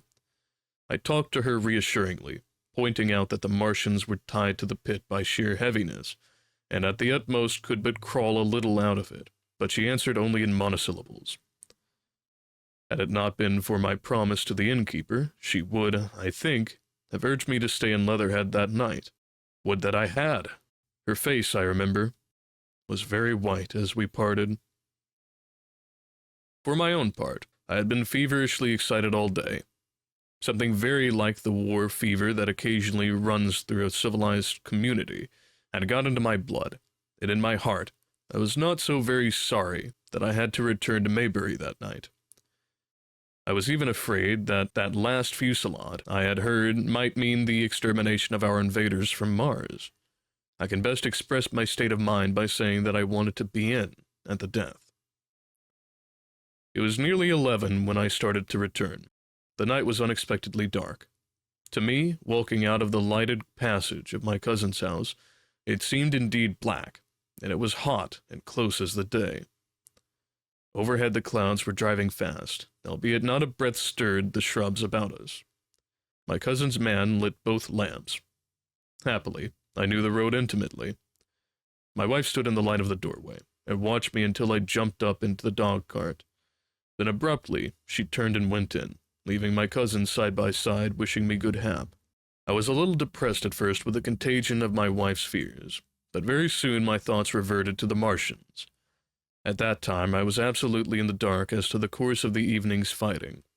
I did not know even the circumstances that had precipitated the conflict. As I came through Occam, for that was the way I returned, and not through Sind and Old Woking, I saw along the western horizon a blood-red glow, which, as I drew nearer, crept slowly up the sky. The driving clouds of the gathering thunderstorm mingled there with masses of black and red smoke. Ripley Street was deserted, and except for a lighted window or so, the village showed not a sign of life. But I narrowly escaped an accident at the corner of the road to Pierford, where a knot of people stood with their backs to me. They said nothing to me as I passed. I do not know what they knew of the things happening beyond the hill, nor do I know if the silent houses I passed on my way were sleeping securely, or deserted and empty, or harassed and watching against the terror of the night. From Ripley until I came through Pierford, I was in the valley of the Way, and the red glare was hidden from me. As I ascended the little hill past Pierford Church, the glare came into view again, and the trees about me shivered with the first intimation of the storm that was upon me. Then I heard midnight pealing out from Pierford Church behind me, and then came the silhouette of Maybury Hill, with its tree-tops and roofs black and sharp against the red. Even as I beheld this, a lurid green glare lit the road about me, and showed the distant woods towards Addleston. I felt a tug at the reins. I saw the driving clouds had been pierced as if it were by a thread of green fire, suddenly lighting their confusion and falling into the field to my left. It was a third falling star. Close on its apparition, and blindingly violet by contrast, danced out the first lightning of the gathering storm, and the thunder burst like a rocket overhead. The horse took the bit between its teeth and bolted. A moderate incline runs toward the foot of Maybury Hill, and down this we clattered. Once the lightning had begun, it went on in as rapid a succession of flashes as I have ever seen, the thunderclaps treading one on the heels of the other, and with a strange crackling accompaniment, sounded more like the working of a giant electric machine than the usual detonating reverberations. The flickering light was blinding and confusing, and a thin hail smote gustily at my face as I drove down the slope.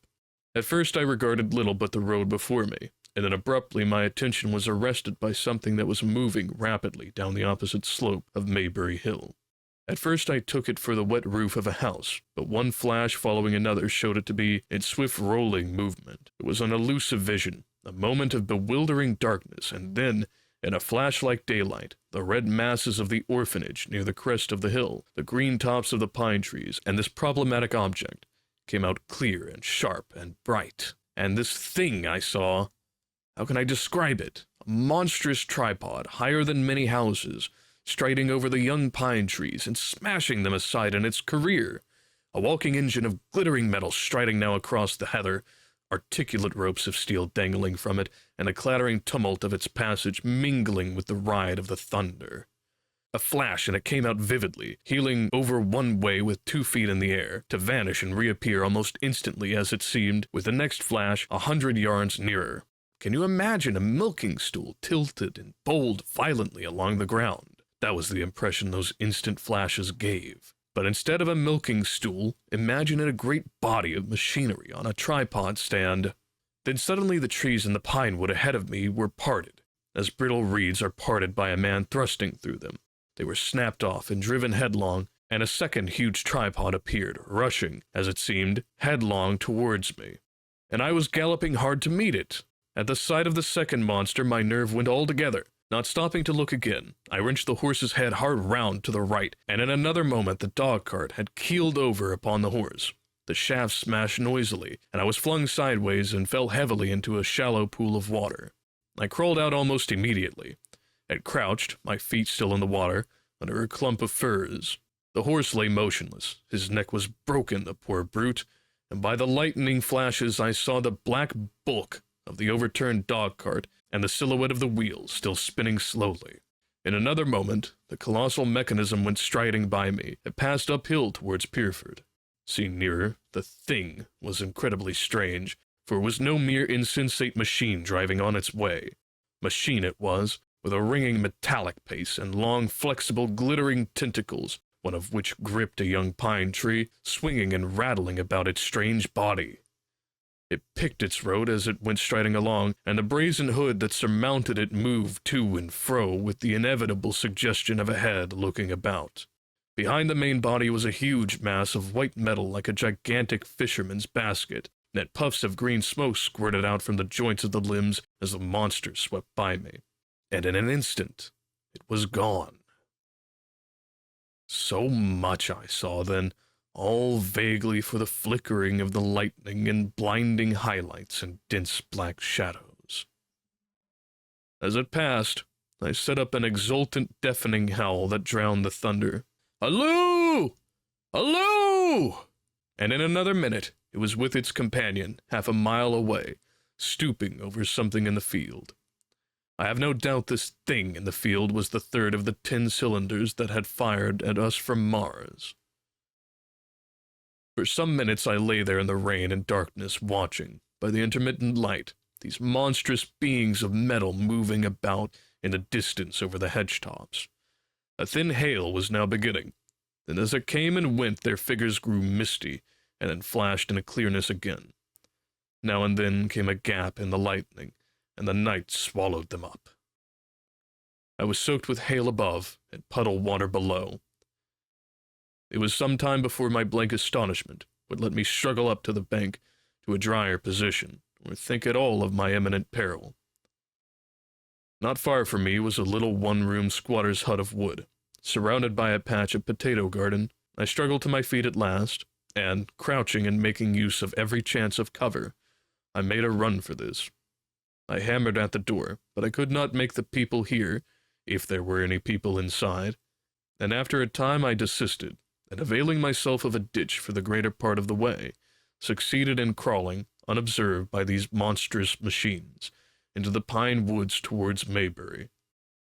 Under cover of this I pushed on, wet and shivering now, towards my own house. I walked among the trees, trying to find the footpath. It was very dark indeed in the wood, for the lightning was now becoming infrequent, and the hail, which was pouring down in a torrent, fell in columns through the gaps in the heavy foliage.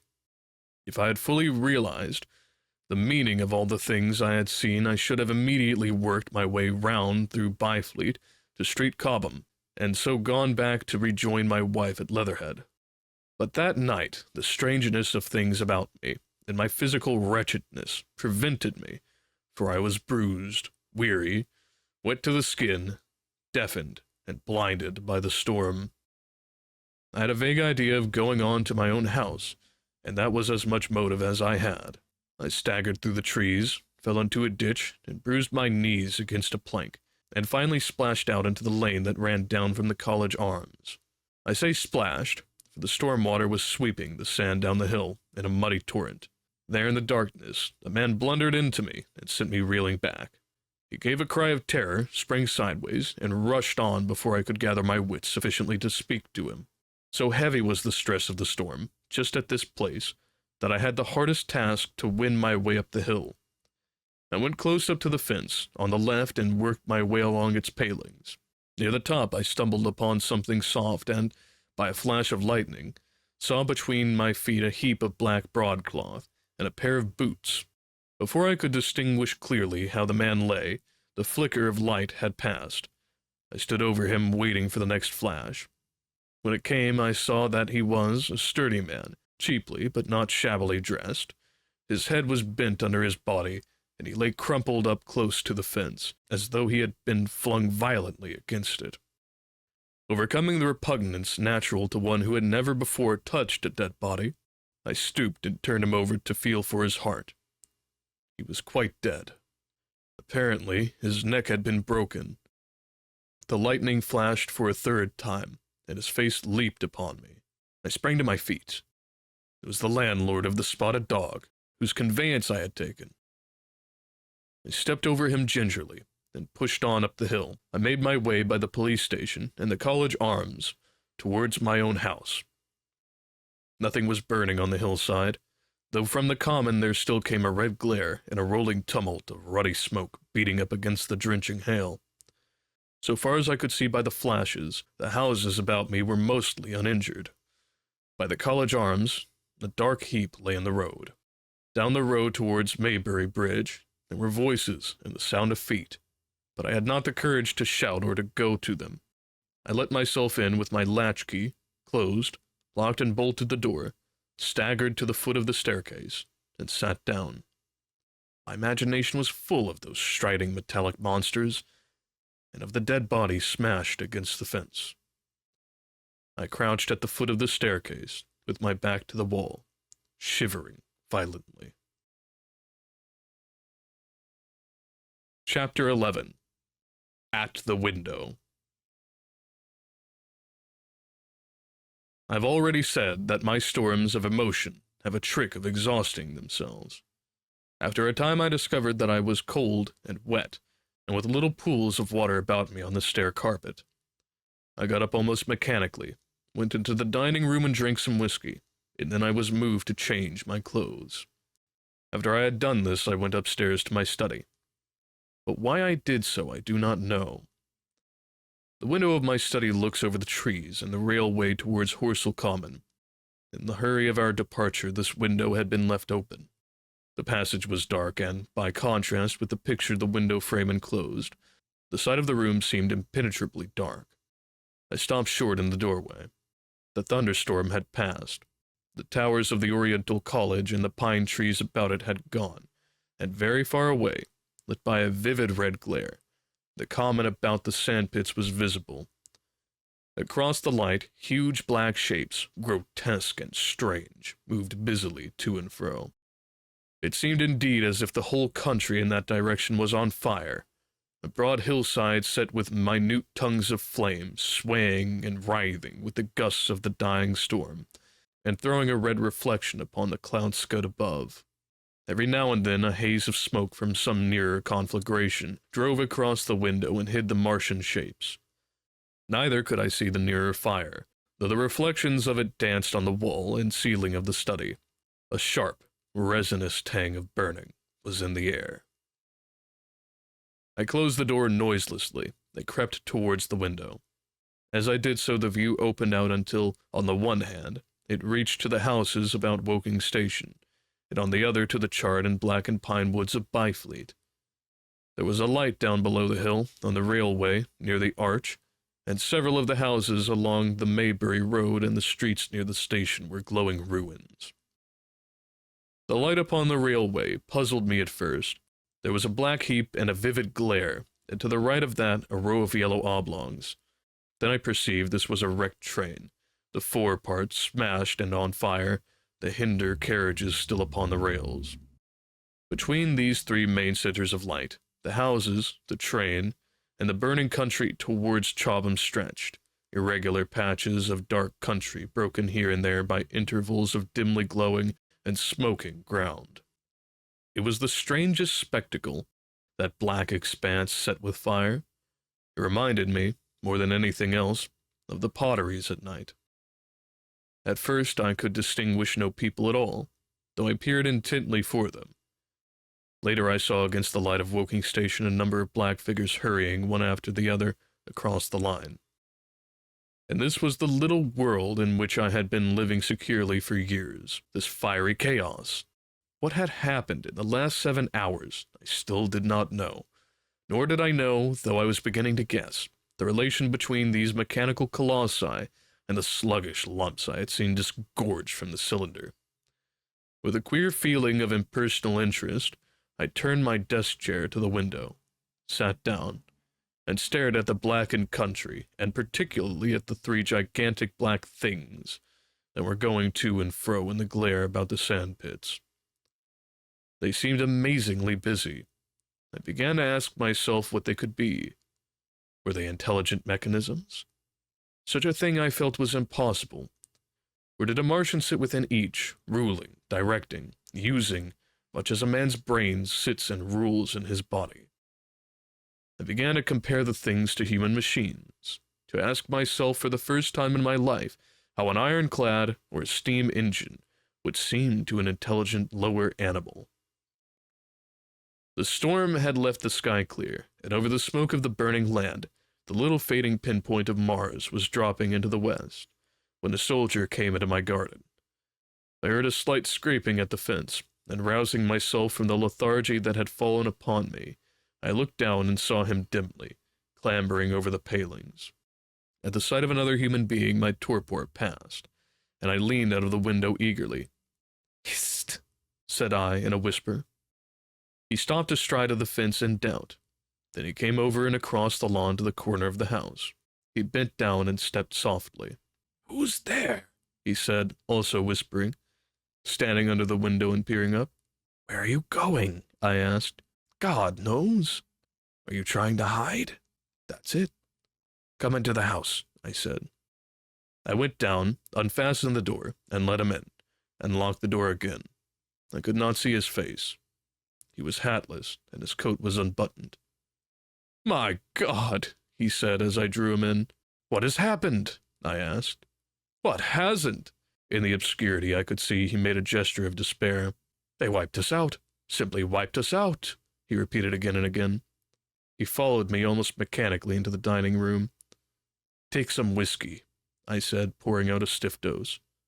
He drank it, then abruptly he sat down before the table, put his head on his arms, and began to sob and weep like a little boy, in a perfect passion of emotion, while I, with a curious forgetfulness of my own recent despair, stood beside him, wondering. It was a long time before he could steady his nerves to answer my questions, and then he answered perplexingly and brokenly. He was a driver in the artillery, and had only come into action about 7. At that time, firing was going on across the common, and it was said the first party of Martians were crawling slowly towards their second cylinder, under cover of a metal shield. Later this shield staggered up on tripod legs, and became the first of the fighting machines I had seen. The gun he drove had been unlimbered near Horsell, in order to command the sandpits, and its arrival it was that had precipitated the action. As the limber gunners went to the rear, his horse trod in a rabbit hole and came down, throwing him into a depression of the ground. At the same moment, the gun exploded behind him, the ammunition blew up. There was fire all about him, and he found himself lying under a heap of charred dead men and dead horses. "I lay still," he said, "scared out of my wits, with the forequarter of a horse atop me.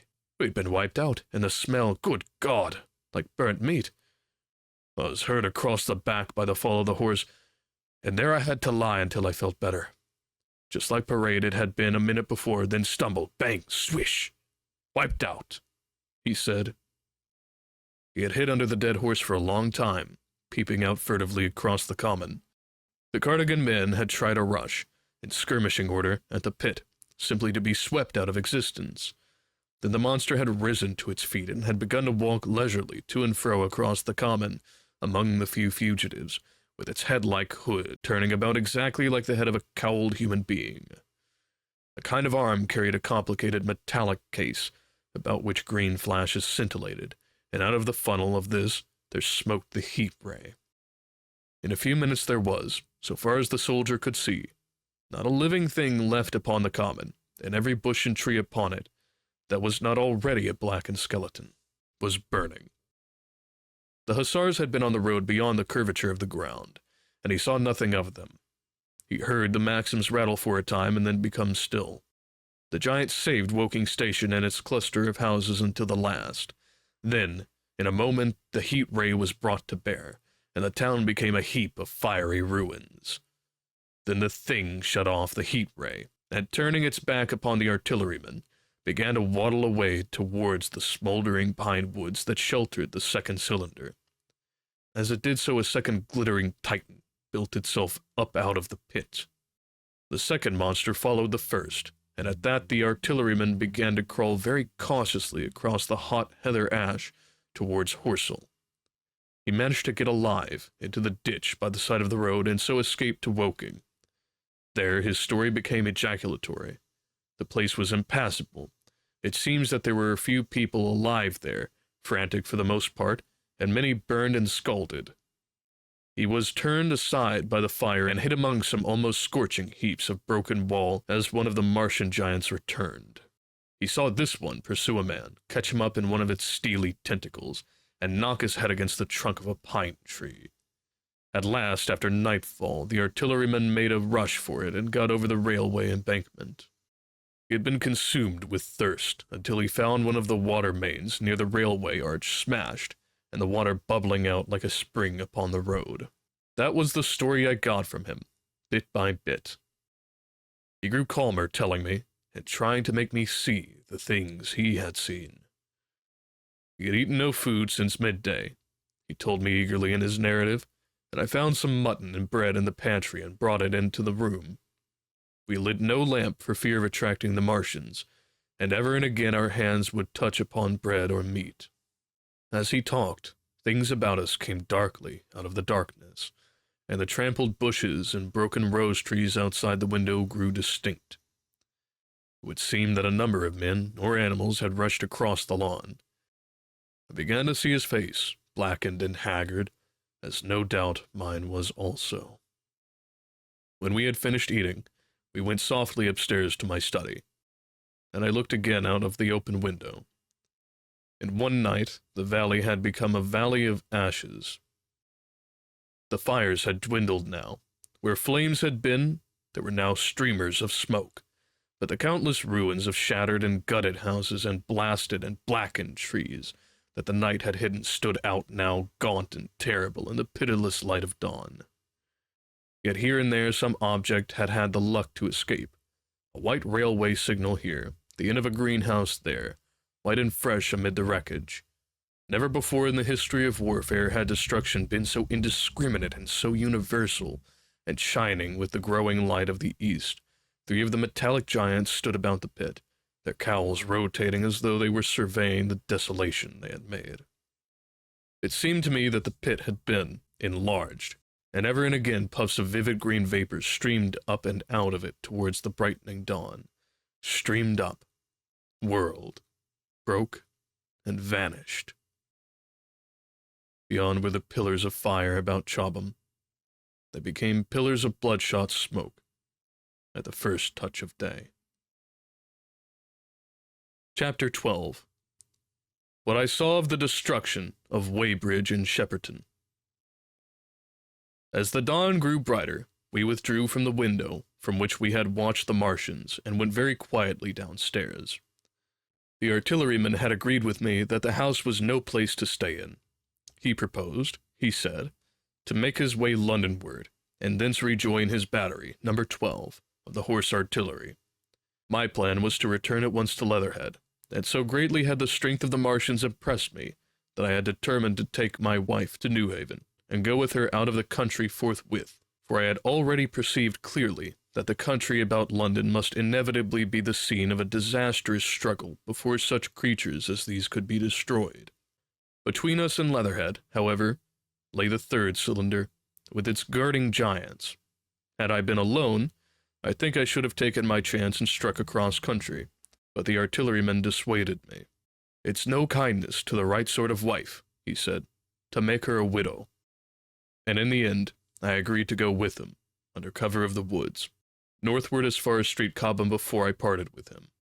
Thence, I would make a big detour by Epsom to reach Leatherhead.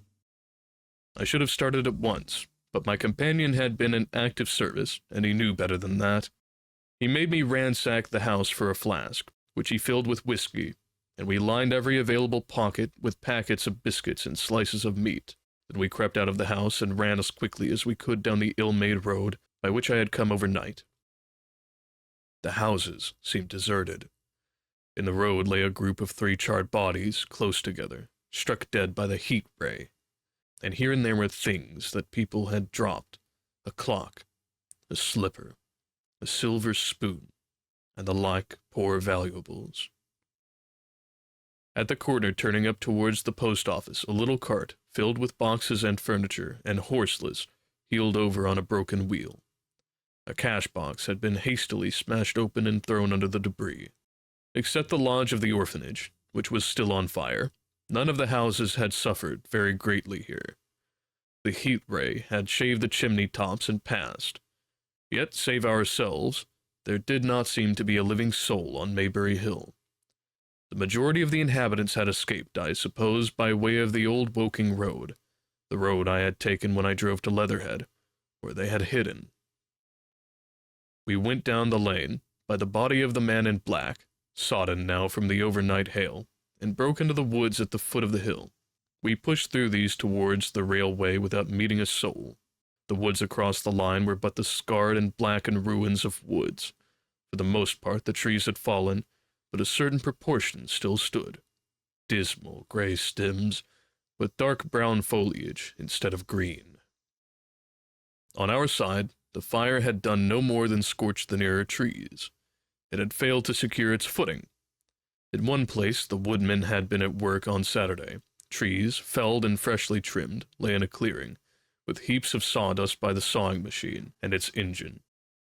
Hard by was a temporary hut, deserted. There was not a breath of wind this morning, and everything was strangely still. Even the birds were hushed.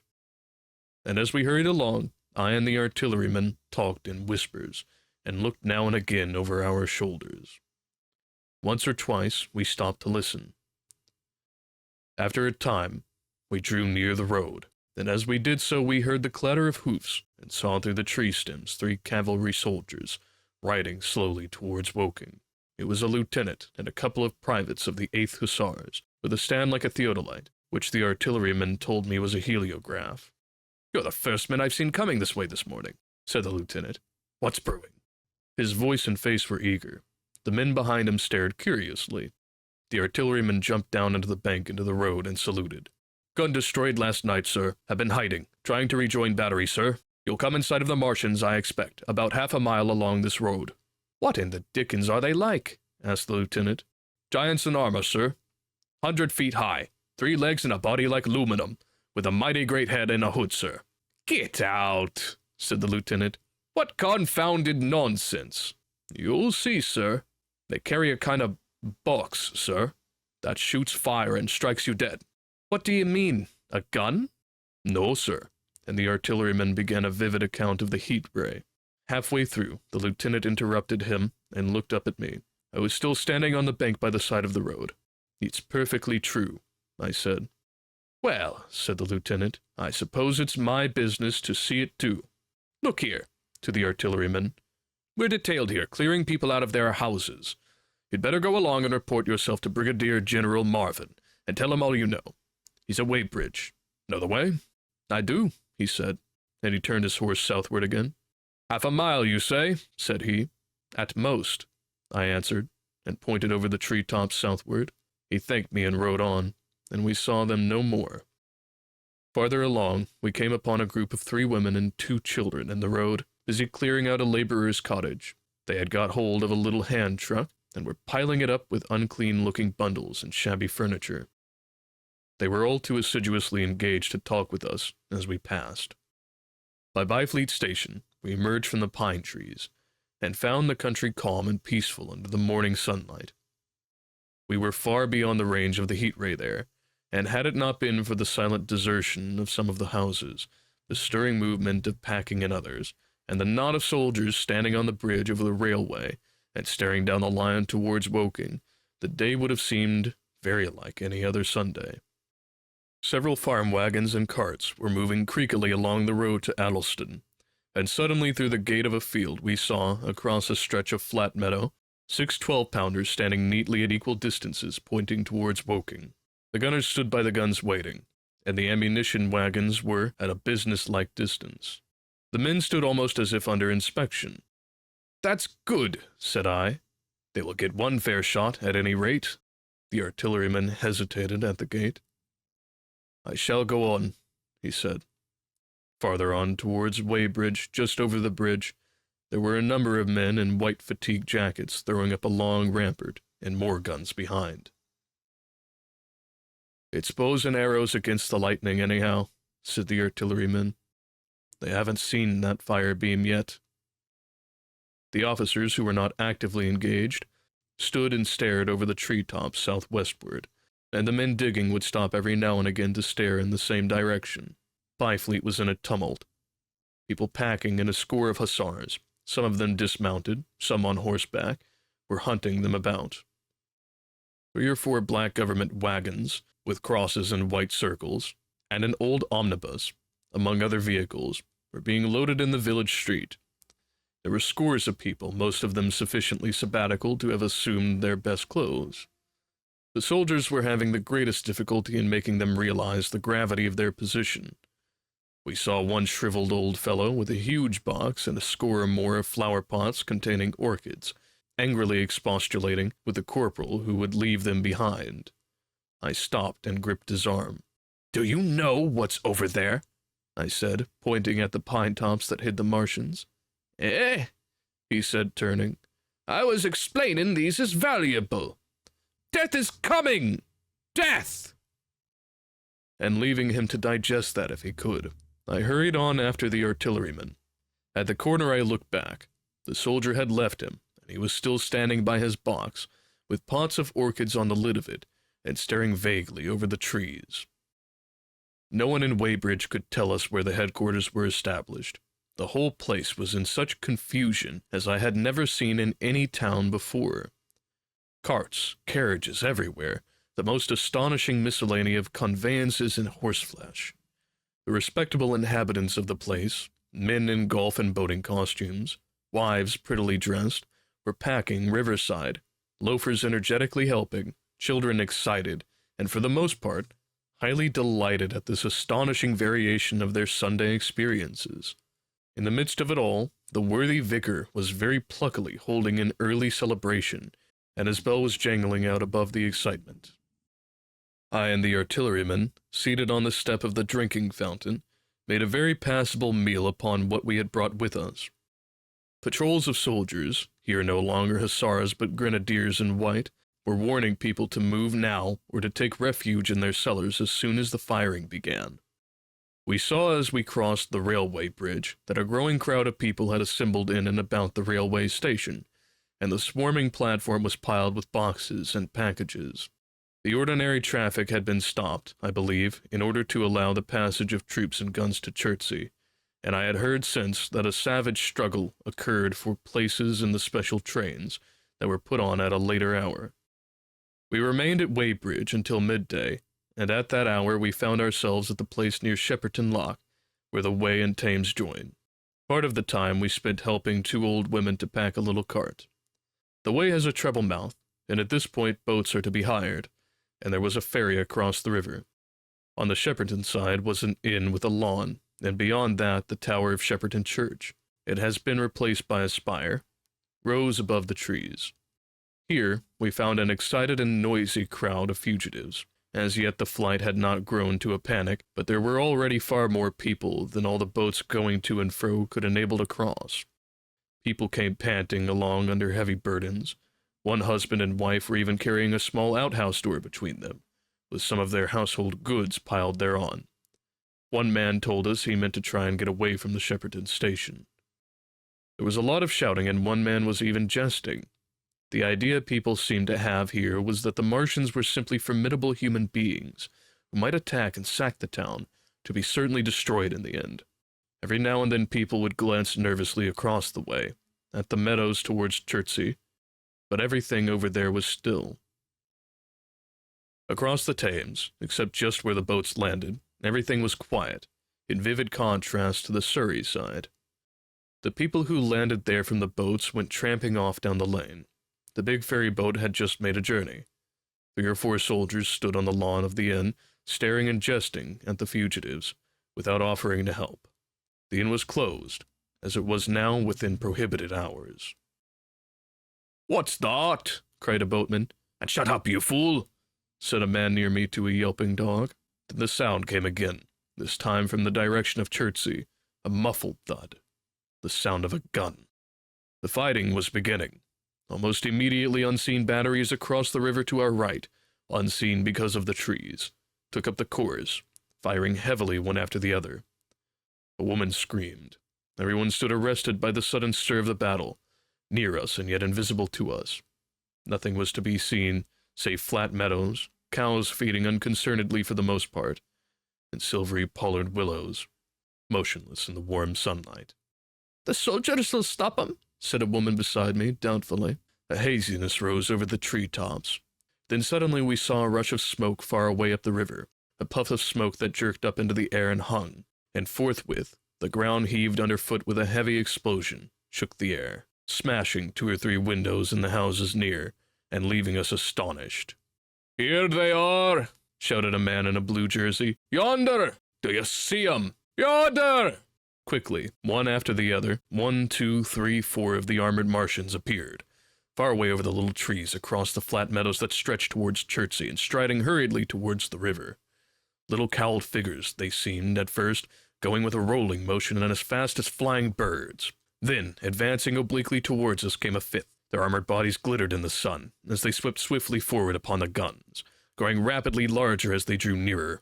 One on the extreme left, the remotest that is, flourished a huge case high in the air, and the ghostly, terrible heat ray I had already seen on Friday night smote towards Chertsey and struck the town. At sight of these strange, swift, and terrible creatures, the crowd near the water's edge seemed to me to be for a moment horror-struck. There was no screaming or shouting, but a silence. Then a hoarse murmur and a movement of feet, a splashing from the water. A man, too frightened to drop the portmanteau he carried on his shoulder, swung round and sent me staggering with a blow from the corner of his burden. A woman thrust at me with her hand and rushed past me. I turned with the rush of the people, but I was not too terrified for thought. The terrible heat ray was in my mind. To get under water, that was it. "Get under water!" I shouted, unheeded. I faced about again and rushed towards the approaching Martian, rushed right down into the gravelly beach and headlong into the water. Others did the same. A boatload of people, putting back, came leaping out as I rushed past. The stones under my feet were muddy and slippery, and the river was so low that I ran perhaps 20 feet, scarcely waist deep. Then, as the Martian towered overhead, scarcely a couple of 100 yards away, I flung myself forward onto the surface. The splashes of the people in the boats leaping into the river sounded like thunderclaps in my ears. People were landing hastily on both sides of the river. But the Martian machine took no more notice for the moment of the people running this way and that than a man would of the confusion of ants and a nest against which his foot had kicked. When, half suffocated, I raised my head above the water, the Martian's hood pointed at the batteries that were still firing across the river, and as it advanced, it swung loose what must have been the generator of the heat ray. And in another moment it had raised itself to its full height again, close to the village of Shepperton. Forthwith, the 6 guns which, unknown to anyone on the right bank, had been hidden behind the outskirts of that village, fired simultaneously. The sudden near concussion, the last close upon the first, made my heart jump. The monster was already raising the case generating the heat ray, as the first shell burst 6 yards above the hood. I gave a cry of astonishment. I saw and thought nothing of the other 4 Martian monsters. My attention was riveted upon the nearer incident. Simultaneously, 2 other shells burst in the air near the body as the hood twisted round in time to receive, but not in time to dodge, the 4th shell. The shell burst clean in the face of the thing. The hood bulged, flashed, was whirled off in a dozen tattered fragments of red flesh and glittering metal. "Hit!" shouted I, with something between a scream and a cheer. I heard answering shouts from the people in the water about me. I could have leaped out of the water with that momentary exultation. The decapitated colossus reeled like a drunken giant, but it did not fall over. It recovered its balance by a miracle, and no longer heeding its steps, and with the camera that fired the heat ray now rigidly upheld, it reeled swiftly upon Shepperton. The living intelligence, the Martian within the hood, was slain and splashed to the four winds of heaven, and the thing was now but a mere intricate device of metal whirling to destruction. It drove along in a straight line, incapable of guidance. It struck the tower of Shepperton Church, smashing it down as the impact of a battering ram might have done, swerved aside, blundered on, and collapsed with tremendous force into the river out of my sight. A violent explosion shook the air, and a spout of water, steam, mud, and shattered metal shot far up into the sky. As the camera of the heat ray hit the water, the latter had immediately flashed into steam. In another moment, a huge wave, like a muddy tidal bore but almost scaldingly hot, came sweeping round the bend upstream. I saw people struggling shorewards, and heard their screaming and shouting faintly above the seething and roar of the Martians' collapse. For a moment I heeded nothing of the heat, forgot the patent need of self-preservation. I splashed through the tumultuous water, pushing aside a man in black to do so, until I could see round the bend. Half a dozen deserted boats pitched aimlessly upon the confusion of the waves. The fallen Martian came into sight downstream, lying across the river, and for the most part submerged. Thick clouds of steam were pouring off the wreckage, and through the tumultuously whirling wisps I could see intermittently and vaguely the gigantic limbs churning the water and flinging a splash and spray of mud and froth into the air. The tentacles swayed and struck like living arms, and save for the helpless purposelessness of these movements, it was as if some wounded thing were struggling for its life amid the waves. Enormous quantities of a ruddy brown fluid were spurting up in noisy jets out of the machine. My attention was diverted from this death flurry by a furious yelling, like that of the thing called a siren in our manufacturing towns. A man, knee-deep near the towing path, shouted inaudibly to me and pointed. Looking back, I saw the other Martians advancing with gigantic strides down the riverbank from the direction of Chertsey. The Shepperton guns spoke this time unavailingly.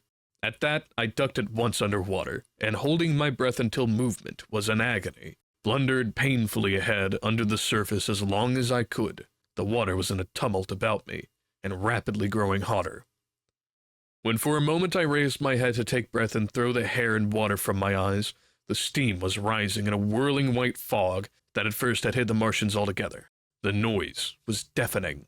Then I saw them, dimly, colossal figures of gray, magnified by the mist. They had passed by me, and two were stooping over the frothing, tumultuous ruins of their comrade. The third and fourth stood beside him in the water, one perhaps 200 yards from me, the other towards Laleham. The generators of the heat rays waved high, and the hissing beams smote down this way and that.